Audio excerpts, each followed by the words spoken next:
소중한 나 무한행복.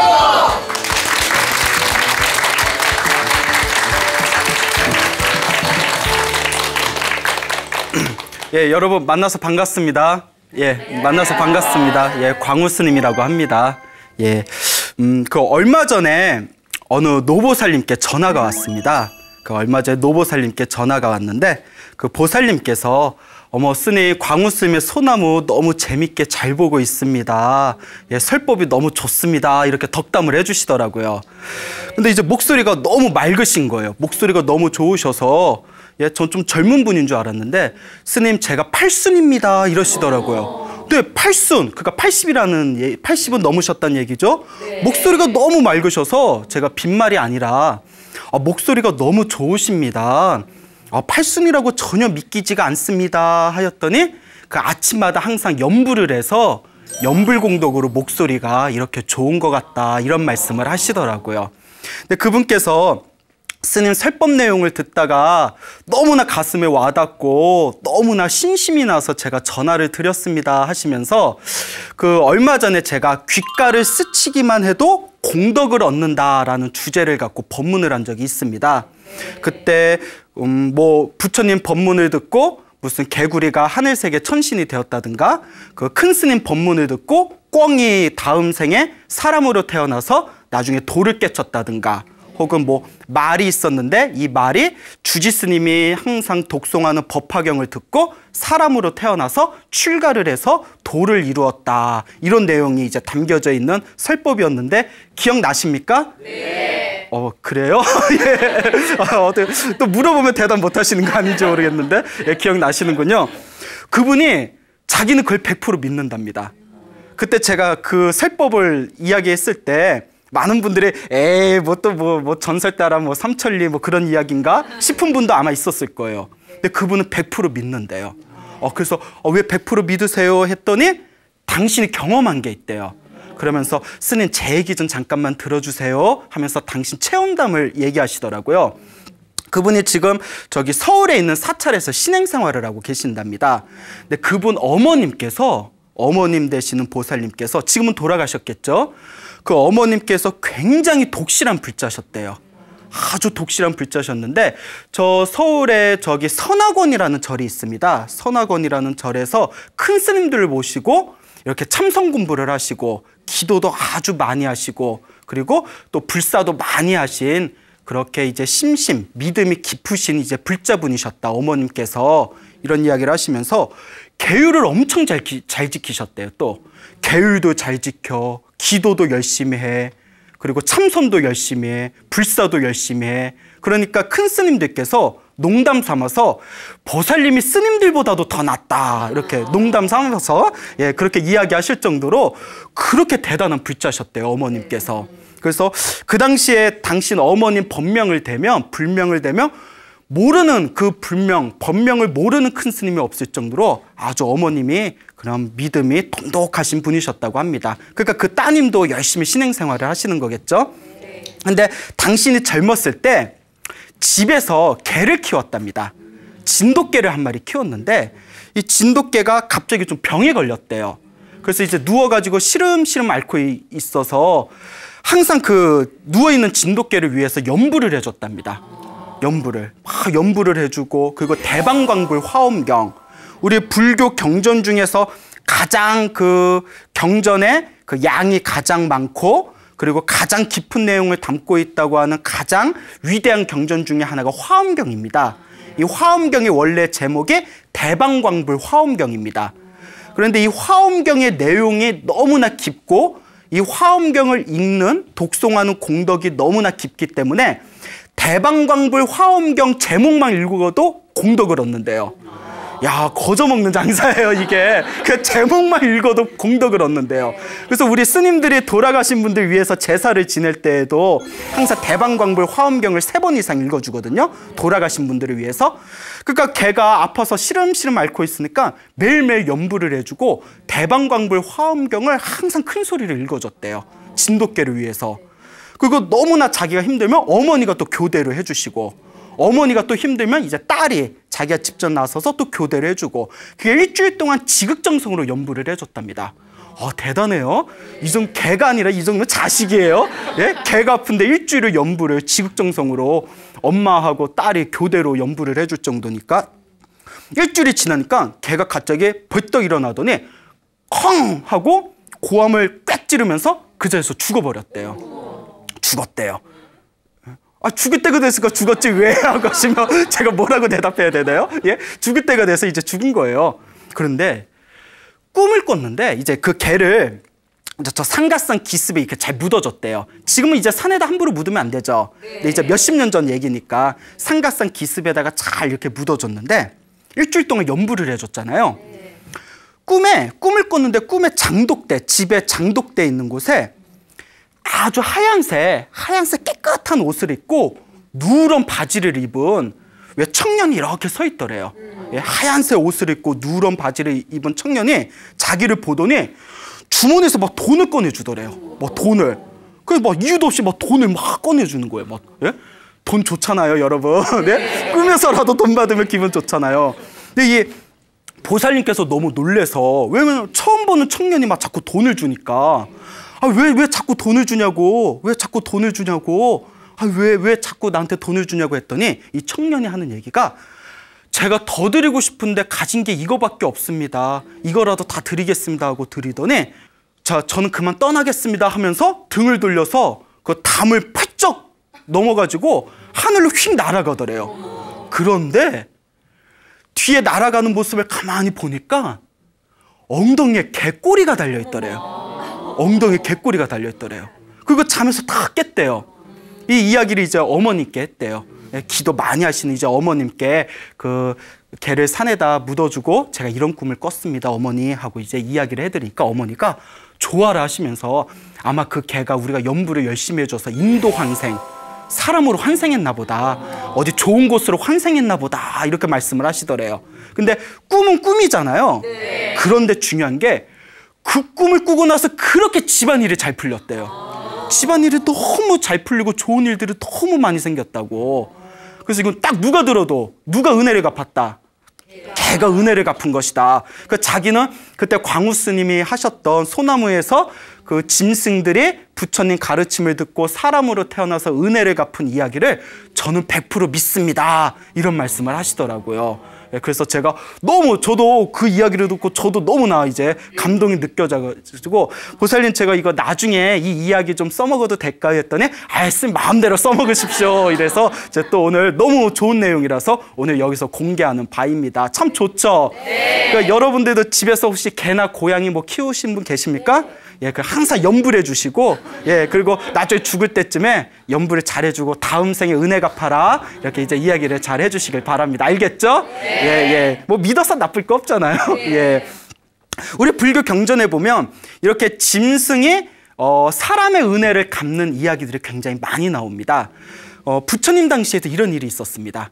석가모니 부처님 당시에 부처님의 수제자 중에 한 분이었던 지혜제일 사리불 스님이 계셨습니다.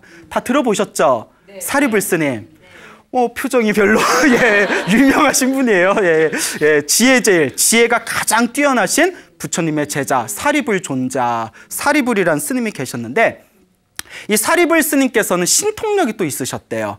그래서 항상 아침마다 일어날 때마다 아침에 가만히 당신의 천안통으로 세상을 싹 훑어보면서 혹시 나와 인연 있는 내가 제도해야 할 중생이 어디에 있는가 하고 천안통으로 다 살펴본 뒤에 그 사람을 직접 찾아가서 그분에게 법을 가르쳐주고 제도를 했다고 합니다.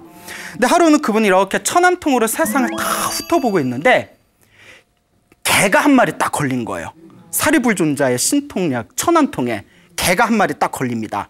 이 개가 어떤 개인가 하니까 저 먼 지방의 장사꾼들이 큰 도시에 이제 장사를 하기 위해서 이 상인들이 이제 그 짐을 가지고 그 이제 먼 길을 떠날 때 개 한 마리 이렇게 데려왔대요. 개를 한 마리 데려왔는데 이제 장사꾼이다 보니까 상인들이다 보니까 길에서 유숙할 일이 많잖아요. 예, 노숙을 할 일이 많잖아요. 그래서 이제 길에서 이제 가만히 이제 텐트 같은 걸 쳐놓고 자고 있는데 개가 부시시 밤에 일어난 거예요. 너무 배가 고파서. 그래서 뭐 먹을 게 있나 하고 이렇게 코로 이렇게 냄새를 맡다 보니까 상인들이 먹으려고 이렇게 모아둔 고기를 싸놓은 그런 이제 짐을 발견하게 됩니다. 그 개가 뭐 알아요? 몰라요. 몰라요. 개는 몰라요. 그러니까 이제 장사꾼들이 먹으려고 양식으로 모아놓은 그 이제 고기가 있는 짐에 이제 침을 흘리면서 그걸 다 짐을 뜯어놓고 고기를 다시 먹어버렸대요. 그 다음날 장사꾼들이 일어나서 아침을 먹으려고 그 식품을 모아둔 곳에 가보니까 다 뜯겨져 있고 누가 다 먹었어요. 개가 이거 이것저것 다 씹어 먹어가지고 못 먹게 생긴 거예요. 그래서 이 장사꾼들이 너무 화가 나서 이 상인들이 그 개를 두들겨 팼답니다. 그냥 막 그 자리에서 두들겨 팬 거예요. 자, 그러니까 하여튼 그 개를 이제 다 두들겨 패가지고 그 개가 다리도 부러지고 온몸에 피투성이가 돼서 쓰러져 버린 거예요. 이제 상인들이 이제 화가 나서 그 개를 들판에 버려둔 채 그냥 떠납니다. 그 개를 사리불존자가 아침에 천 한 통으로 다 발견을 하게 됩니다. 그리고 사리불존자께서 저 개를 이번 생에 내가 제도해줘야 되겠구나.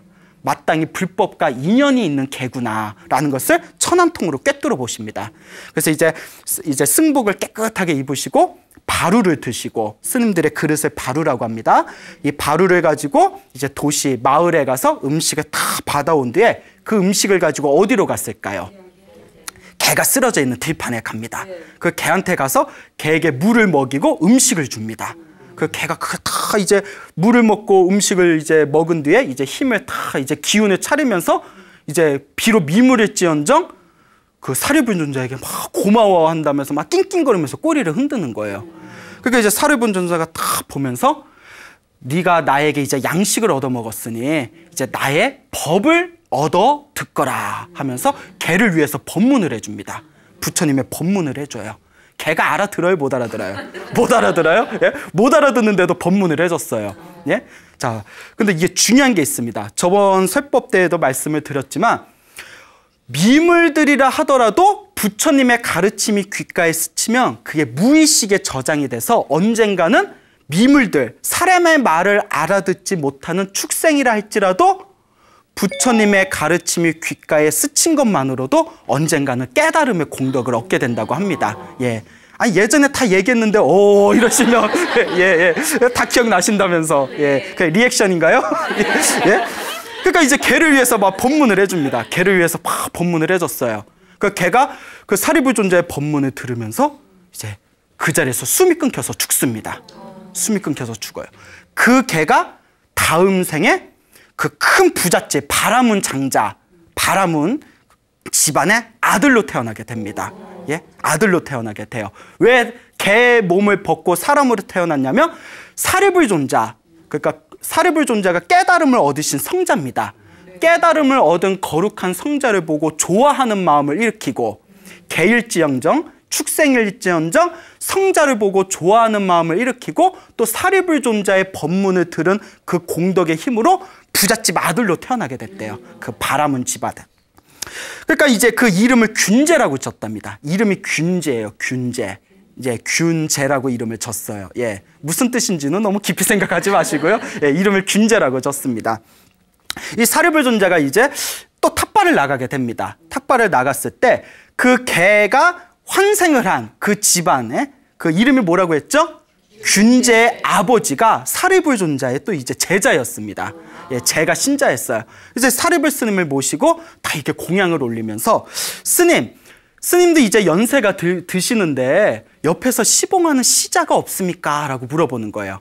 우리 보통 그 옛날 영화나 드라마 보면 큰 스님 옆에 동자승 하나 있어서 막 시봉 들고 하잖아요. 네. 사리불존자가 가만히 눈을 감다가 다 눈을 뜨면서 제가 아직 시자가 없습니다.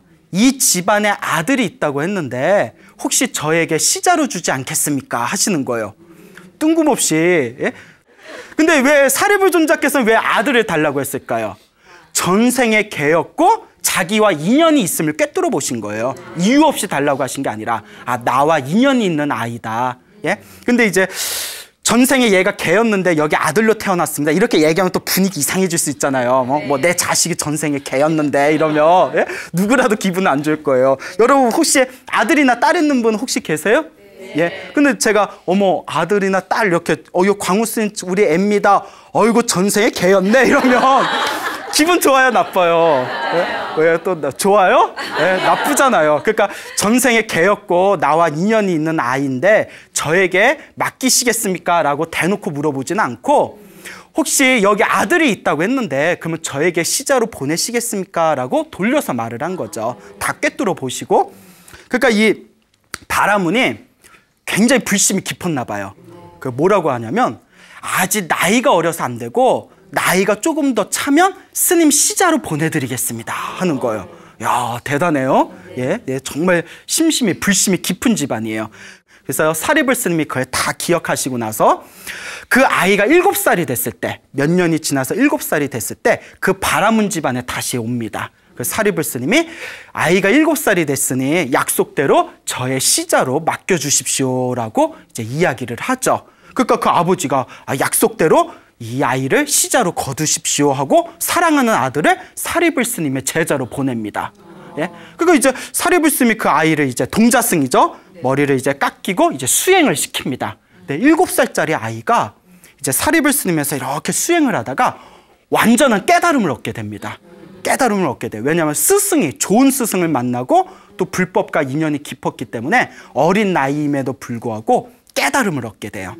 그러니까 이 균제 스님이, 이 균제 동자 스님이 내가 전생에 어떤 복을 많이 졌길래 내가 이렇게 어린 나이에 일찍 깨달음을 얻을 수 있었을까라는 의문이 듭니다. 가만히 이렇게 깊은 명상 상태에 들어가서 자신의 전생을 살펴봅니다. 내가 전생에 뭐였을까? 내가 전생에 어떤 복을 졌길래 이렇게 내가 빨리 깨달음을 얻을 수 있었을까? 그 자기의 전생을 딱 봤는데 전생에 뭐였어요? 개였어요. 개였어요. 내가 전생에 개였다는 거 알면 기분이 좋을까요? 안 좋을까요? 예. 중생은 안 좋지만 그 균제 스님은 이미 깨달음을 얻었기 때문에 아, 내가 개였구나. 그리고 내가 개였고 장사꾼들의 음식을 내가 몰래 훔쳐먹은 그 벌로 내가 저렇게 두들겨 맞아서 죽어가고 있을 때 나의 지금의 스승이었던 사리불 스님께서 나를 위해서 법문을 해주신 이 공덕으로 이번 생에 사람 몸을 받았고 사리불 스님의 제자가 돼서 이와 같이 깨달음을 얻게 되었구나라는 것을 다 꿰뚫어 보게 됩니다. 예? 그리고 다음과 같이 결심합니다. 나의 스승 사리불 스님이 아니었다면 나는 얼마나 많은 생 동안 축생으로 헤매고 또 헤매었을까. 내가 좋은 스승을 만나서 이와 같이 사람의 몸을 받고 이와 같이 불법을 만나서 깨달음을 얻게 되었으니 내가 평생토록 사리불 스님을 내가 스승으로 섬기고 옆에서 항상 시봉하리라 하고 원력을 세웁니다. 그래서 우리 불교에서는 부처님 당시에 20살을 넘기지 못한 20살 미만의 스님을, 그런 동자 스님을 삼위스님이라고 불렀습니다. 삼위스님. 무슨 스님이요? 삼위스님. 그리고 20살이 넘으면 그때 이제 250개를 받고 비구스님이 됩니다. 비구승. 알겠죠? 그러니까 20살이 기준입니다. 20살 밑으로는 삼위승, 20살을 넘으면 250개, 구족계를 받고 비구승이 됩니다. 근데 균제 스님은 내가 평생토록 사리불 스님의 내가 제자가 돼서 옆에서 항상 시봉하리라 원력을 세웠기 때문에 20살이 넘었는데도 비구계를 받았다 안 받았다? 받지를 않았대요. 구족계를 받지 않고 사리불 스님이 살아계실 동안 평생 삼위승으로 살면서 이제 사리불 스님을 옆에서 항상 시봉을 하고 정성껏 모셨다라는 이야기가 전해지고 있습니다. 이 이야기가 이제 널리 퍼지게 됩니다. 그때 부처님의 제자 중에 아난이라는 스님이 계세요. 이 아난 스님께서 부처님께 다음과 같이 여쭙니다. 거룩하신 세존이시여, 저 균제 삼위 스님은 전생에, 머나먼 전생에 어떤 업이 있었길래 개의 몸으로 태어났고 또 어떤 인연이 있었기에 개의 몸을 벗자마자 사람으로 태어나서 저와 같이 빨리 깨달음을 얻게 된 것입니까? 라고 질문을 던졌다고 합니다. 그때 부처님께서 참으로 좋은 질문을 했다. 인과응보. 여러분 인과응보 많이 들어보셨죠? 네. 내가 지은 업은 반드시 누가 받는다? 내가 받는다. 이 인과응보는 엄연하다. 저 균제 삼위도 자신이 머나먼 전생에 지었던 인과응보의 법칙에 의해서 개로 태어나고 그리고 또 빨리 깨달음을 얻게 된 것이다 라고 말씀을 하십니다. 자, 그것이 어떤 이야기인고 하니 잘 들어두세요. 머나먼 과거 전생에 석가모니 부처님이 이 세상에 출현하기 이전의 세상에 가섭이라는 부처님 시대 때 이야기입니다. 가섭 부처님. 석가모니 부처님 전에 가섭 부처님이 계셨어요. 요 가섭 부처님 시대에 어느 젊은 스님이 있었답니다. 스님이 계셨는데 이 스님이 연불, 독경을 기가 막히게 잘했대요. 그래서 솔직히 저도 독경을 잘 못하거든요. 그래서 가끔 이렇게 제 강의 들으시는 분들이 어머, 광우 스님은 목소리가 좋으셔서 연불하면 엄청 잘하실 것 같아요. 이런 이야기를 많이 들어요. 저 목소리는 좀 좋은 것 같아요? 네. 앞에 있다고 그냥 예 하신 건 아니죠. 예. 근데 막상 이렇게 제가 독경이나 연불을 하면 어머, 스님은 그냥 강의만 하셔야겠어요. 예, 예, 목소리만 좋아요. 예, 예. 그래, 예. 잊어버립시다, 이런 거. 예. 자, 그런데 이 젊은 스님이 독경을 엄청 잘했는데 같이 살고 있는 스님 중에 어느 노스님이 계셨대요. 근데 이 노스님은 목소리가 굉장히 혼탁하셨대요. 목소리가 혼탁하시면서도 부처님의 경전 소리 듣는 걸, 경전을 독송하는 걸 너무 좋아하셨답니다. 항상 불경을 독경하는 걸 좋아하셨는데 이 노스님이 혼탁한 목소리로 막 불경을 읽으니까 귀가 아픈 거예요, 스님들이. 예? 목소리가 너무 안 좋아서. 그렇다고 뭐라 이야기하면 돼요, 안 돼요? 안 되죠. 자기가 좋아서 열심히 독경하는데. 너무 귀가 아프다가 독경을 아주 잘하던 그 젊은 스님이 보다 못해서 그 노스님한테 입으로 엄청난 구업을 짓습니다. 아주 안 좋은 업을 져요. 뭐라고 하냐면 이제 그 젊은 스님도 짜증이 났나 봐. 뭐 가끔 우리 기분 나쁘고 예민할 때 있잖아요. 그때 짜증이 확 났나 봐. 스님, 그 노스님한테 스님의 독경 소리는 개 짖는 소리 같습니다 라고 했대요. 개가 짖는 소리 같습니다. 예? 예, 그러니까 말을 함부로 내뱉었어요. 그때 그 노스님이 가만히 있더니 노스님이 삐졌을까요, 안 삐졌을까요? 중생이라면 삐졌겠죠. 근데 그 노스님은 이미 깨달음을 얻은 성자셨대요. 이미 깨달음을 얻은 성자. 그 노스님께서는 모든 깨달음을 얻으셨기 때문에 더 이상 욕망과 번뇌가 없으셨대요. 그 대신 그 노스님이 그 젊은 스님한테 무엇라고 대답을 했냐면 나는 모든 번뇌와 욕망이 사라진 아라한이다. 이렇게 이야기하셨답니다. 아라한이라는 것이 이제 우리 불교에서 말하는 성자를 뜻합니다.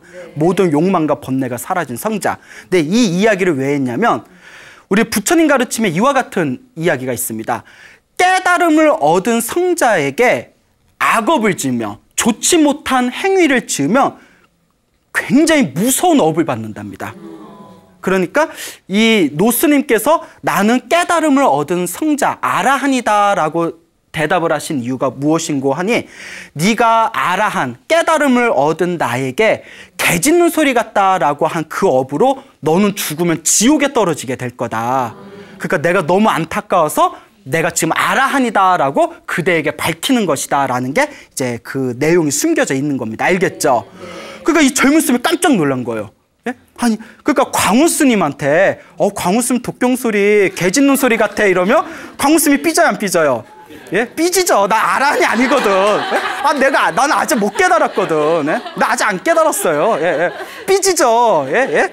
저걸 어떻게 복수하지? 열받아. 예, 예?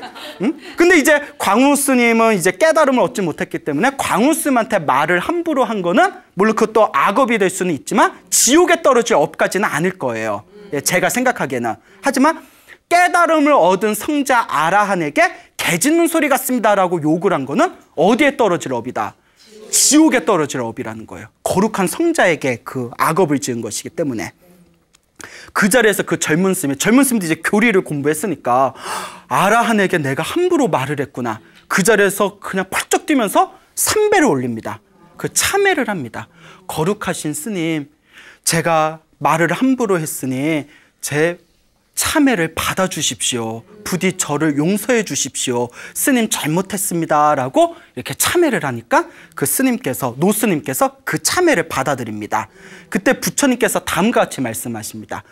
그때의 업에 의해서 거룩한 성자 아라한에게 개 짖는 소리 같다라고 말한 그 악업 때문에 지옥에 떨어질 뻔했다. 하지만 그 아라한 스님에게 참회를 한 그 참회의 공덕으로 잘못을 빈 그 공덕의 힘으로 지옥에 떨어지는 업은 피했지만 결국 무엇으로 태어나게 되었다?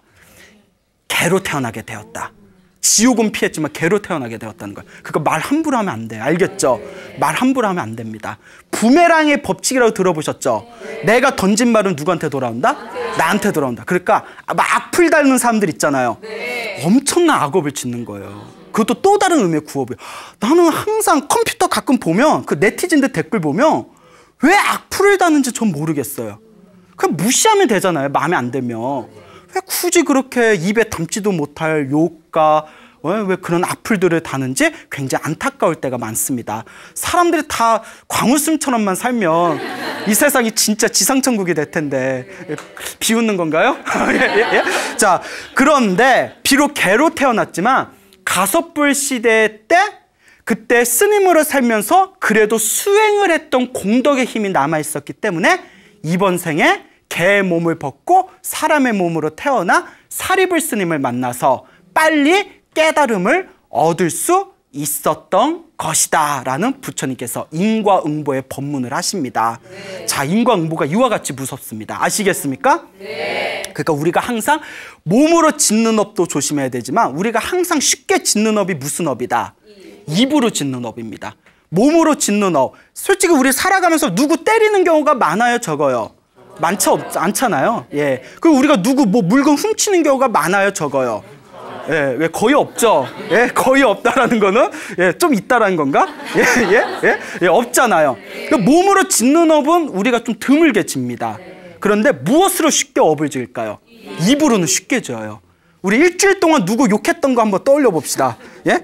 엄청 많아요. 솔직하시네. 그거 다 잘못하면 자기한테 돌아올 수 있다는 거예요. 예? 그러니까 건전한 비판은 괜찮지만 쓸데없는 남을 이제 씹기 위한 비난은 반드시 내가 입으로 짓는 구업이 된다. 그래서 우리 부처님께서는 올바른 스승에 대해서 욕을 하거나 올바른 스승에 대해서 욕을 하거나 혹은 불처님에 대해서 혹은 부처님과 같이 거룩한 성자들에 대해서 욕을 하거나 그 중요한 거 수행자 스님이나 수행자들에 대해서 욕을 했을 경우 그리고 부모님한테 욕했을 경우 예? 부모님한테 욕하는 그런 페르나들도 있잖아요.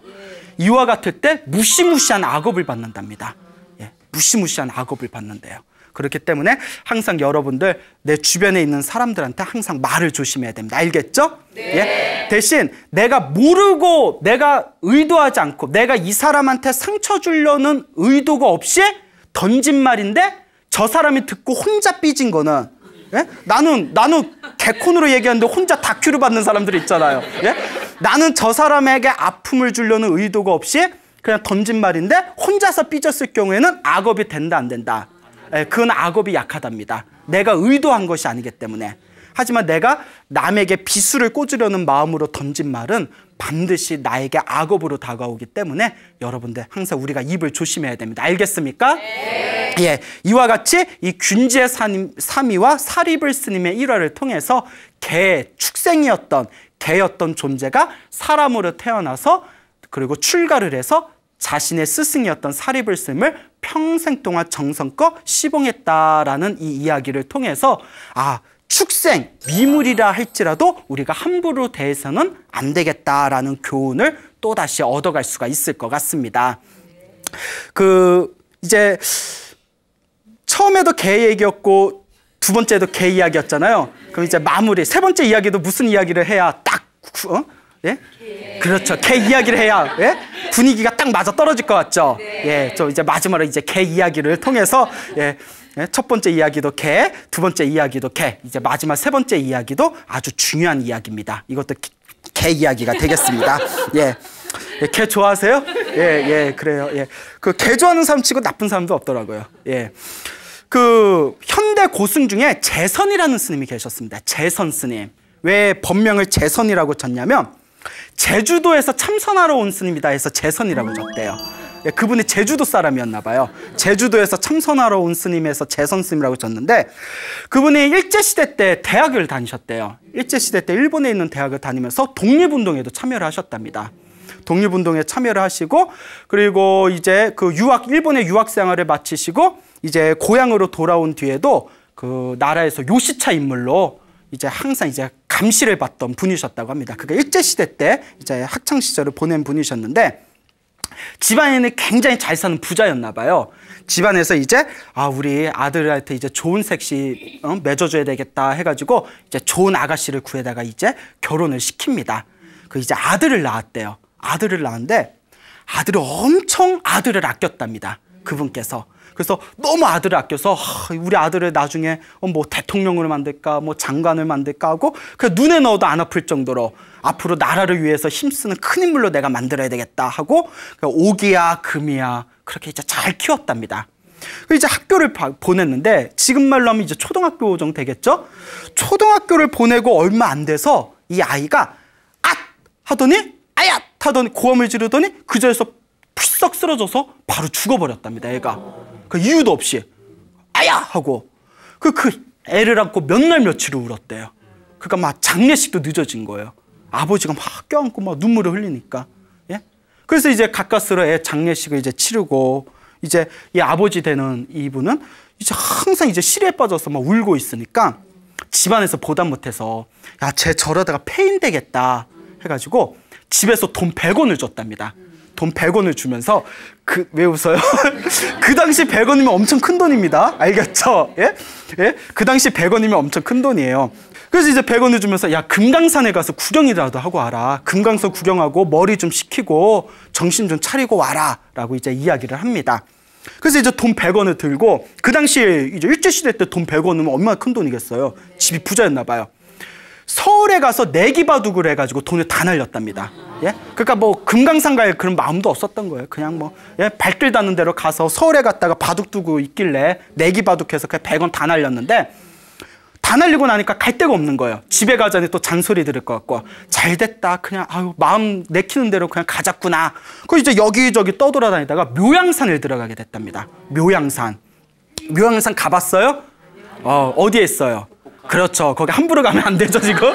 그 묘양산에 이렇게 갔는데 거기에 이제 밭농사를 하고 있는 왜 그 농사 짓는 스님을 만났대요. 그 이제 스님하고 이제 이야기를 나누다가 서로 이야기가 잘 통해서 스님, 제가 어디 갈 데도 없는데 여기 스님 톡을 움막에서 스님 일이나 도와드리면서 좀 있으면 안 되겠습니까? 그 스님이 나도 혼자 있으면 외로운데 여기 며칠 쉬었다 가라고. 그 움막에서 이제 스님하고 같이 일 도와드리면서 밤마다 이런저런 대화를 하다가 서로 이제 마음이 열린 거예요. 이제 이 아들을 잃은 아버지가 이제 스님한테 질문을 던집니다. 제가 지금 죽어도 여한은 없지만 한 가지 가슴에 걸린 게 있습니다. 왜 제 아들이 갑자기 죽었는지, 왜 나한테 이렇게 큰 아픔을 줬는지 그게 가장 궁금합니다. 그것만 알면 제가 더 이상 제가 마음에 한이 없겠습니다. 제 아들이 왜 그렇게 빨리 죽어야 했을까요? 예? 그렇죠. 자식 잃은 부모의 아픔이 얼마나 크겠어요. 그래서 스님이 가만히 있더니 내가 하라는 대로 하면 알 수 있다. 하겠느냐 이러더래요. 알 수 있냐고. 방법이 있냐고. 있다. 무엇입니까? 지금부터 잠을 자지 말고 관세음보살을 계속 불러라. 관세음보살, 관세음보살, 관세음보살. 잠을 자지 않고 관세음보살을 계속 부르면 분명히 자네 아들이 왜 죽었는지를 알 수 있을 것이다. 예. 그러니까 가슴에 너무나 한이 맺히니까 그 스님이 딱 그 얘기를 해주는 순간 오늘부터 하겠습니다. 그러니까 잠을 안 자는 거예요. 계속 법당에서 그 조그맣게 부처님을 모셔놓은 방에서 계속 관세음보살, 관세음보살, 관세음보살. 왜 아들이 죽었는지, 왜 아들이 저에게 이런 아픔을 주는지 가르쳐 주십시오. 관세음보살, 관세음보살 계속 연부를 했대요. 그러니까 하루가 지나고 이틀이 지나고 사흘이 지나고 그게 일주일이 지나고 그러니까 나중에는 기도하다가 졸고 그럼 또 벌떡 일어나서 또 서가지고 또 기도하다가 또 쓰러지고 밭에 나가다가 밭에서 또 기도하다가 너무 졸리니까 막 산 타다가 또 쓰러지고 막 자빠지고 그러면서도 계속 관세음보살을 놓치지 않았대요. 그렇게 몇십일이 지났답니다. 몇십일을 잠을 자지 않고 계속 관세음보살만 부른 거예요. 근데 아무것도 모르겠는 거예요. 우리 같으면 한 3일만 해도 효과 없으면 에이고 속았다. 아이고 내가 속았다. 조금 의지력이 강한 사람은 아마 일주일은 할 거예요. 일주일 했는데도 효과가 없으면 아이고 저 스님이 나 속였나 보다. 아마 이런 생각 들 겁니다. 그렇죠? 또 내라네. 예, 그래. 예? 그래서 이제 몇십 일 동안 계속 관세음보살을 불렀어요. 그러다가 이제 너무나 지쳐가지고 이제 법당에 가만히 앉았답니다. 법당에 가만히 앉아서 관세음보살님, 저도 이제 지쳤습니다.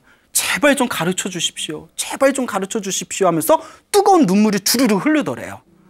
그러다가 갑자기 눈앞에 비몽사몽간에 눈앞에 자기가 허허벌판에 가만히 이렇게 서 있더래요.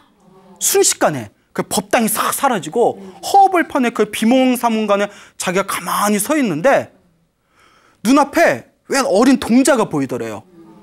누군가 하고 이렇게 봤더니 누구였을까요? 자기 아들이더래요. 아들이야. 너무 반가워서 아들아 하고 붙들렸는데 아들이 자꾸 도망가더래요. 도망가고 또 잡힐만 하면 또 도망가고 잡힐만 하면 또 도망가고 자꾸 도망가는 거예요. 그래서 나온 말이 뭐예요? 자식이 아니라 왼수다. 예? 그러니까 내 손아귀에 들어올 것 같으면 또 도망가고 손아귀에 들어올 것 같으면 또 도망가고 그 왼수예요. 왼수. 아들아 내가 너 때문에 얼마나 힘들었는지 아니. 그만 도망가고 내 품에 좀 안겨라 하는데 그 아들이 그 아주 위험해 보이는 바위굴에 이렇게 쓱 들어가더래요. 위험해 보이는 바위굴에 싹 들어가서 그거 들어가면 안 된다. 왜 그러니? 하면서 딱 가는데 갑자기 아들이 모습이 펑 하더니 개로 변하더래요. 예? 개로 변하더래요. 미리 예고했죠? 무슨 이야기다? 개 이야기라고 했어요. 예? 예? 개로 변하더래요. 아들이 왜 개로 변하나고 딱 보는 순간 자기도 모르게 무릎을 탁 치면서 그 환상에서 싹 깼대요. 그거구나. 바로 그거였구나. 그러면서 옛날 생각이 나더랍니다. 자기가 일본에서 유학 시절에 일본에 있을 때 삼촌집에서 하숙을 했답니다. 삼촌이 이제 일본에 계셨나 봐요. 이제 하숙을 하고 있을 때 그 집에서 삼촌이 키우던 개가 있었답니다. 근데 자기를 엄청 잘 따랐대요. 엄청 그냥 잘 따르고 그냥 아주 그냥 자기한테만 항상 귀여움을 떨면서 자기를 주인 이상으로 따르던 개였는데 그 개가 갑자기 아파서 쓰러지게 됐대요.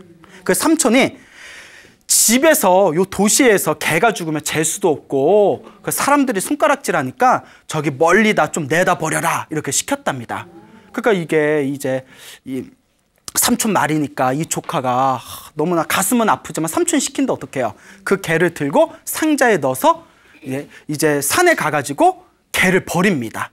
개를 버려요. 그 자전거를 타고 오는데 그 다 죽어가던 개가 자기가 자전거를 타고 떠나려니까 깽 소리를 내면서 막 뛰어오더래요. 뛰어오다가 지쳐서 쓰러지고 또 뛰어오다 지쳐서 쓰러지고 그래서 겨우 가까스로 따돌렸나 보다 하고 자전거를 멈추고 이렇게 좀 쉬고 있을까? 저기서 개가 절뚝거리면서 계속 따라오는 거예요. 막 깽깽거리면서. 예? 자기 제발 버리지 말아달라는 뜻이. 최고로 전속력으로 자전거를 타고 도망가가지고 그 개를 결국 따돌렸답니다. 그 개를 따돌렸대요. 그리고 그렇게 몇 주가 지났는데 어느 날 아침에 이제 학교에 가려고 문 밖에 나갔는데 몇 주가 지났는데 그 개가 그 집까지 따라온 거예요. 다 죽어가던 개가 몇 주가 지난 뒤에 깡 말라가지고 털은 다 뽑힌 채 딱 이제 자기 집에까지 찾아온 거예요. 어쨌거나 너무 놀랍고 또 마음 한켠은 반가워서 아이고 여기까지 어떻게 왔니 하고 이렇게 안아주려는데 으르렁거리면서 자기를 노려보더래요. 으르렁거리면서 자기를 노려보더니 한참을 노려보더니 그렇게 이제 떠나버렸답니다. 그 개가. 그 뒤로 생사를 확인할 길이 없었죠. 그 개가 누구로 태어났다? 아들로 태어나서 그때 내가 저 개한테 가슴을 찢어지게 했던 그 업을, 그 빚을 내 아들로 태어나서 내 자식으로 태어나서 나에게 갚았구나라는 것을 관세음보살 기도를 하면서 자신의 전생을 깨달은 거예요. 그렇게 자기의 전생의 업을 다 깨닫고 아들과 자기 사이에 있었던 어변을 다 깨닫고 나니까 이 모든 자신의 인생과 세상과 삶이 다 무상한 겁니다. 이 세상에 다 내가 지은 업대로 살아가는 것이구나. 여기에 내가 더 이상 무엇을 더 미련을 두고 더 집착하겠는가. 그리고 해인사에 가서 출가를 하셨답니다. 그래서 제주도에서 왔다 해서 무슨 스님이라고 불렀다?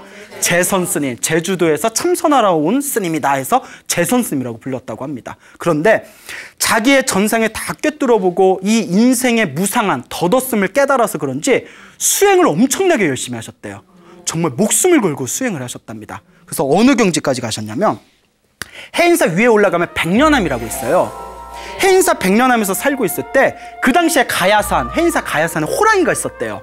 하루는 밤늦게 이렇게 시장을 보고 밤늦게 올라왔는데 호랑이하고 마주쳤답니다. 몰라요. 뭐 스님이 거짓말할 리는 없잖아요. 예? 예? 왜 웃어요? 예? 그 스님이 아이고 내가 저 호랑이한테 먹히게 됐구나. 죽을 때 죽더라도 참선하다 죽자 하고 딱 가부좌를 트고 딱 참선하는 자세를 갖췄답니다. 땅에 딱 앉아가지고 그 호랑이가 자기를 가만히 쏘아보더니 그게 휙 가버리더래요. 예, 그래서 호랑이도 물리쳤다라는 일화가 있고요. 제일 놀라운 이야기가 이게 실제로 보셨다는 증언을 하신 스님들이 있는 이야기인데요.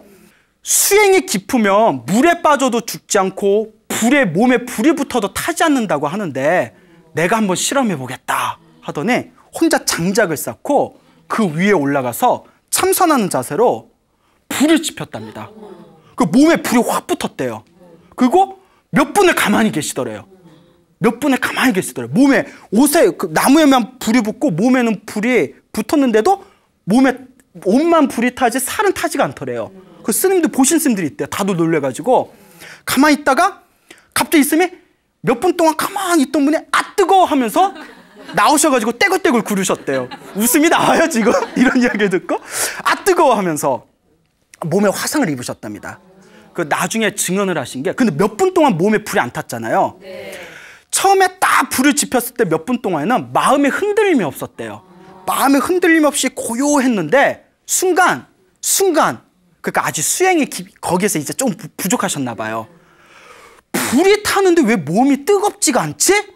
라는 생각이 딱 드는 순간 갑자기 몸에 불길이 확 솟구쳐가지고 그때 아 뜨거워 하고 자기가 뛰쳐나왔다고.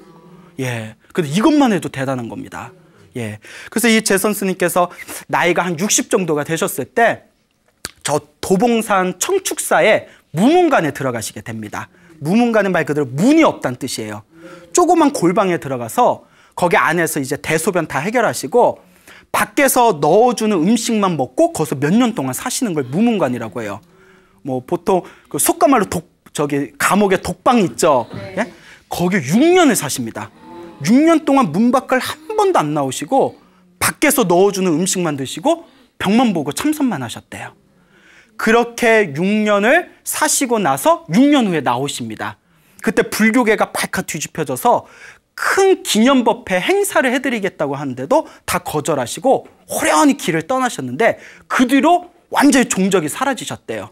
그래서 그 재선 스님의 그 도반 스님과 제자 스님들이 그 재선 스님을 찾기 위해서 그 전국을 돌면서 재선 스님의 흔적을 찾았지만 끝끝내 찾을 수가 없었다고 합니다. 그래서 지금은 그 재선 스님의 전설 같은 이야기만 내려오고 있습니다. 이것이 바로 재선 스님과 아들 전생에 자기가 버렸던 개 이야기가 되겠습니다. 이와 같이 인과응보가 무섭습니다. 여러분, 이 인과업보를 100% 믿으면 세상에 죄 지을 사람 하나도 없어요. 근데 왜 죄를 지을까요? 이번 생에 다 끝난다 생각하기 때문에 그런 거예요. 예? 내가 지은 업은 언젠가 내가 받는다 생각하면 죄 지을 사람이 어디에 있겠습니까? 그렇죠. 그러니까 여러분, 우리가 윤회 속에서 펼쳐진 모든 우리 삶의 인연들은 은혜로운 삶과 원한이 가득한 삶이 있습니다. 그 은혜로운 삶과 원한이 가득한 삶도 결국 누가 만든 것이다? 내가 만든 것입니다. 결국 내가 좋은 인연을 지어서 은혜로운 삶을 살 것인가, 나쁜 업을 지어서 나쁜 인연 속에서 원한이 가득한 삶을 살 것인가, 결국 누구의 선택에 달려 있습니까? 자신의 선택에 달려 있습니다. 여러분, 오늘 첫 번째 이야기도 개 이야기였고, 두 번째 이야기도 개 이야기였고, 세 번째 이야기도 개 이야기였습니다. 오늘 한 개 이야기를 딱 세 글자로 줄이면 뭐가 될까요? 개소리가 됩니다. 개소리. 근데 여러분 중요한 게 있어요. 이 개가 강아지 개가 아니라 10개자입니다. 우리의 마음을 열어주는 소리고 윤회 속에서 펼쳐진 은혜와 원한의 흐름을 꿰뚫어 볼 수 있는 소리. 오늘의 개소리는 마음을 열어주는 소리다라고 여러분들이 마음으로 스스로 각인해 보시길 바랍니다. 알겠죠? 네. 여러분, 행복해지고 싶습니까? 네. 행복한 삶을 창조하고 싶습니까? 네. 복을 지으십시오. 선업을 지으십시오. 공덕을 쌓으십시오. 복과 선업과 공덕의 힘이 여러분들을 진정한 행복의 길로 이끌어 줄 것입니다. 오늘 여기서 마치겠습니다. 소중한 나, 원한 행복!